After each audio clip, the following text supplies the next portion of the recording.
اعوذ باللہ من الشیطان الرجیم بسم اللہ الرحمن الرحیم۔ میری محترم ماں اور پیاری بہنوں، السلام علیکم۔ آج کل ہم پڑھ رہے ہیں سورہ نساء، اور آج ہم پڑھیں گے سورہ نساء کی آیت نمبر 89، 89 اور 90۔ تو انشاءاللہ شروع کرتے ہیں۔ اس سے پہلے چینل کو سبسکرائب کریں اور بیل کے آئیکن کو پریس کریں تاکہ اگلی ویڈیو آپ کو آسانی سے ملتی رہے۔ تو شروع کرتے ہیں سبق آج کا، جو کہ 89 آیت ہے، شروع ہوتی ہیں ادھر سے۔ تو اعوذ باللہ من الشیطان الرجیم بسم اللہ الرحمن الرحیم۔ ودو اور چاہتے ہیں، ودو اور چاہتے ہیں، لو تکفرون، اگر تم کافر ہو جاؤ، کما جیسے کہ، کفرو وہ کافر ہیں، فتکونو پھر ہو جائے، سواء برابر، پھر وہ اور تم ہو جاؤ برابر، فلا پس نہیں، تتخذو تم بناؤ یا تم پکڑو، میننگ لفظی ریئل میننگ ہے پکڑو، لیکن ہم ادھر اس کے میننگ لیں گے تتخذو کے، نہ اور نہ تم بناؤ، پس نہیں تم بناؤ، منہم ان میں سے، اولیاء دوست، حتیٰ یہاں تک کہ، یہاجروا وہ ہجرت کریں، یعنی اپنے گھر چھوڑیں، فی میں، سبیل راہ، سبیل اللہ اللہ کی راہ میں، یہاں تک کہ وہ ہجرت کرے اللہ کی راہ میں، فَإِن تَوَلُّوا پھر اگر وہ پھرے یعنی مڑ جائے، انکار کریں، فَخُذُوهُمْ پس پکڑو، ہم ان کو، وَاقْتُلُوهُمْ اور قتل کرو ان کو، مار ڈالو ان کو، حیث جہاں کہیں، وجدتموہم تم پاؤ ان کو، پاؤ تم ان کو، ولا اور نہیں، تتخذوا تم بناؤ، منہم ان میں سے، ولیاً کوئی دوست، ولا نصیرا اور نہ مددگار۔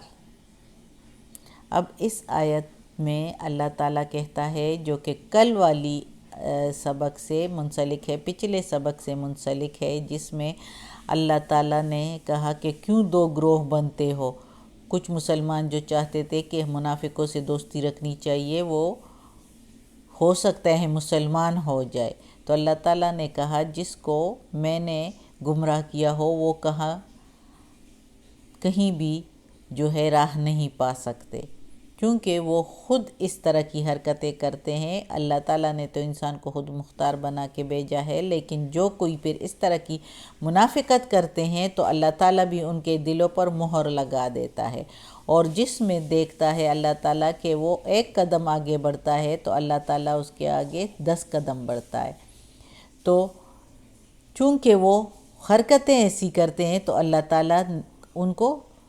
تعالیٰ کہتا ہے میں نے ان کو گمراہ کیا۔ اب وہ تم چاہے کچھ بھی چاہو، تم ان کو ہدایت دینا چاہتے ہو، وہ ہدایت پر آنے والے نہیں ہیں، کیونکہ اللہ نے ان کو گمراہ کر دیا ہے اور اب وہ نہیں کوئی راہ پا سکتے۔ اور اس آیت میں پھر اللہ تعالیٰ مزید کہتا ہے کہ وہ تو چاہتے ہیں کہ تمہیں بھی کافر کریں، تم چاہتے ہو کہ وہ مسلمان ہو جائیں، ان کی مسلمان ہونے کی تو دور کی بات ہے، وہ تو چاہتے ہیں تمہیں بھی کافر کر دے دوبارہ، جیسے کہ وہ کافر ہیں، اور پھر ہو جاؤ تم دونوں برابر، یعنی منافقوں کے ساتھ برابر ہو جاؤ۔ نعوذ باللہ، اللہ ہمیں بچائے، اللہ معاف کرے۔ پھر اللہ تعالیٰ کہتا ہے کہ مت بناؤ ان کو دوست یہاں تک کہ جب وہ سچے مسلمان نہ ہو جائے، وہ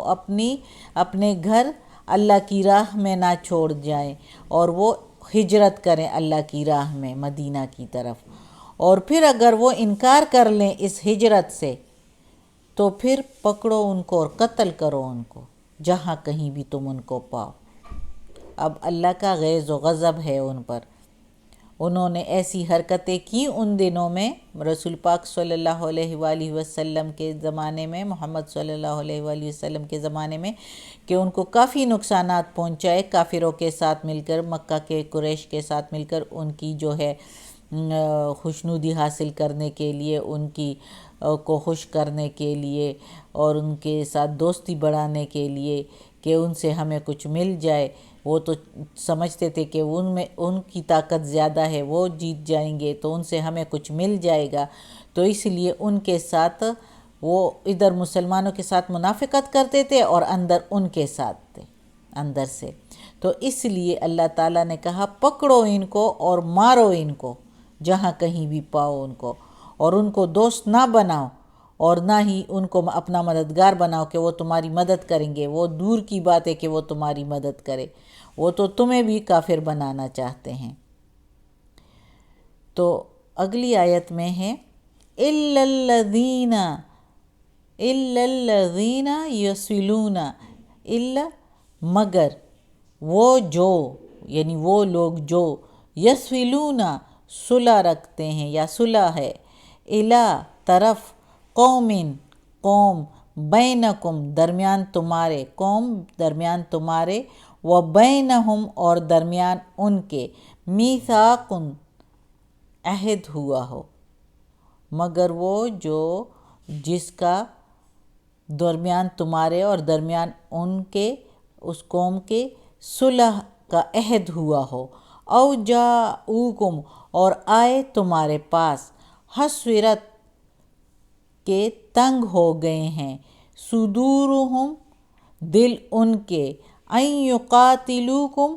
یہ کہ لڑے تم سے یا تمہاری لڑائی سے، یہ کہ تمہاری لڑائی سے، یعنی آئے تمہارے پاس اور کہے کہ دل ان کے صدور تو ایسے سینہ کو کہتے ہیں، لیکن دل جو ہے وہ سینے میں ہی ہوتا ہے، تو وہ کہتے ہیں کہ دل تنگ ہو گئے ہیں یہ کہ تمہارے ساتھ لڑائی کریں، اور یقاتلو قومہم اور یا لڑائی کرے اپنی قوم میں سے کسی سے، ان کے دل تنگ ہو گئے ہیں۔ وَلَوْ شَاءَ اللَّهُ اور اگر چاہتا اللہ، لَسَلَّطَهُمْ تو مسلط کر دیتا ان کو، علیکم اوپر تمہارے، فَلَقَاتَلُوكُمْ پھر وہ ضرور لڑتے تم سے،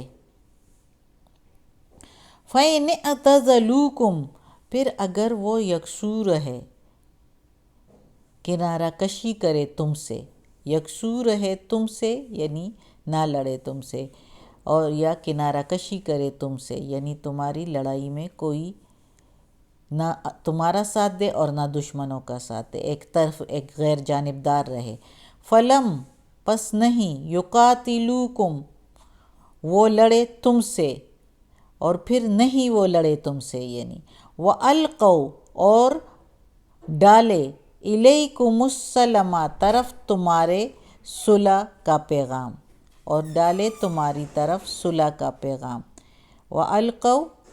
ڈالیں یا پیش کرنا، اِلَيْ طرف کم تمہارے، کم السلم صلح کا پیغام، فما پس نہیں، جعل اللہ پس نہیں بنایا اللہ نے، لکم تمہارے لیے، علیہم اوپر ان کے، سبیلا کوئی راہ، یعنی پھر اللہ نے نہیں بنایا تمہارے اوپر کہ ان سے تم لڑو، لڑائی کی کوئی راہ نہیں بنائی۔ اگر وہ صلح کا پیغام دیتے ہیں اور پیش کرتے ہیں صلح، تو اللہ جو ہے تمہیں ان سے لڑائی سے روکتا ہے، یعنی اللہ پھر لڑائی کے لیے اجازت نہیں دیتا۔ تو اب اس آیت میں اللہ تعالیٰ مزید کہتا ہے کہ ان کو تو مارو جو تمہارے لیے نقصان دہ ہیں، جو تمہارے ساتھ تو منافقت کی وجہ سے تمہارے ساتھ اچھے ہیں، لیکن اندر سے وہ دوسروں کے کافروں کے ساتھ ہے، دشمنوں کے ساتھ ہے، تو پھر ان کو جہاں کہیں بھی پاؤ تو ان کو مارو، اور ان کو دوست اور مددگار نہ بناؤ۔ لیکن پھر ادھر اللہ تعالیٰ کہتا ہے کہ مگر جن سے تمہاری صلح کا عہد ہوا ہو، تو اگر وہ تمہارے پاس وہ ایک قوم آئے اور کہیں کہ ہمارا تو دل ان لڑائیوں سے تنگ ہو گیا ہے، نہ ہم آپ سے لڑنا چاہتے ہیں اور نہ ہم اپنی قوم سے لڑنا چاہتے ہیں، ہمارا دل لڑائیوں سے تنگ ہو گیا ہے، نہ تم سے لڑنا چاہتے ہیں نہ اپنی قوم سے لڑنا چاہتے ہیں، ہے وہ مسلمان نہیں لیکن لڑنا نہیں چاہتے، غیر جانبدار ہونا چاہتے ہیں۔ اور اللہ تعالیٰ کہتا ہے کہ اگر وہ مسلط ہوتے، اللہ تعالیٰ کہتا کہ اگر میں ان کو مسلط کر دیتا، ان کو طاقت دے دیتا، تو وہ ضرور تم سے لڑتے، لیکن ابھی ان کے پاس طاقت نہیں ہے اور وہ ڈر رہے ہیں کہ ہم تو مارے ہی جا رہے ہیں، تو اس لیے وہ جو ہے ان کا دل تنگ ہو گیا ان لڑائیوں سے، کہ ایسے ہی لڑائیاں کر کے خود اپنا نقصان کرتے ہیں۔ تو وہ کہتے ہیں کہ ہم نہیں لڑنا چاہتے، نہ تم سے لڑنا چاہتے ہیں اور نہ جو ہے تمہارے دشمنوں سے لڑنا چاہتے ہیں، نہ ان کی طرف سے آپ سے لڑیں گے اور نہ خود لڑیں گے۔ تو وہ علیحدگی فَإِنِ اعْتَزَلُوكُمْ، علیحدہ ہونا یا یکسو ہو جانا یا غیر جانبدار ہو جانا، وہ غیر جانبدار ہونا پسند کرتے ہیں، اور وہ جو ہے وہ تم سے لڑنا بھی نہیں چاہتے اور تمہارے آگے صلح کا پیغام دینا چاہتے ہیں۔ تو اللہ تعالیٰ کہتا ہے کہ پھر ایسوں سے جو ہے تم نے نہیں لڑنا۔ ایسوں کے درمیان میں اگر کوئی منافق ایسا ہے کہ اس قوم میں جا کے ہو اور مسلمانوں کا کوئی بندہ ادھر جائے، ظاہر ہے ادھر صلح ہوگی تو وہ ادھر ان کے قوم میں جا سکے گا، اور ان کی قوم میں اگر کسی ایسے منافق کو پائے بھی جو کہ واجب القتل ہو لیکن وہ اس کو نہیں مارے گا کیونکہ ان سے عہد ہوا ہے۔ اب یہ منافق کے لیے جو ہے کوئی آسانی نہیں پیش کی اللہ تعالیٰ نے، یہ عہد کا پاس رکھا ہے۔ اللہ تعالیٰ نے اس آیت میں عہد کا پاس رکھا ہے کہ عہد کیا ہے نہیں لڑنے کا، تو اس کی قوم میں اگر کوئی ایسا منافق ہے کہ وہ واجب القتل ہے تو اس کو بھی ادھر جا کے آپ نے قتل نہیں کرنا، ادھر اگر تمہارے سامنے آئے تو اس کو قتل نہیں کرنا، کیونکہ تمہارا عہد ہوا ہے اور عہد کا پاس رکھنا ہے۔ صدق اللہ العظیم۔ آج کا سبق ختم ہوتا ہے۔ اللہ ہمیں یہ قرآن مجید مکمل کرنے کی توفیق دے، اس پر عمل کرنے کی توفیق دے۔ یا اللہ، یا رب العالمین،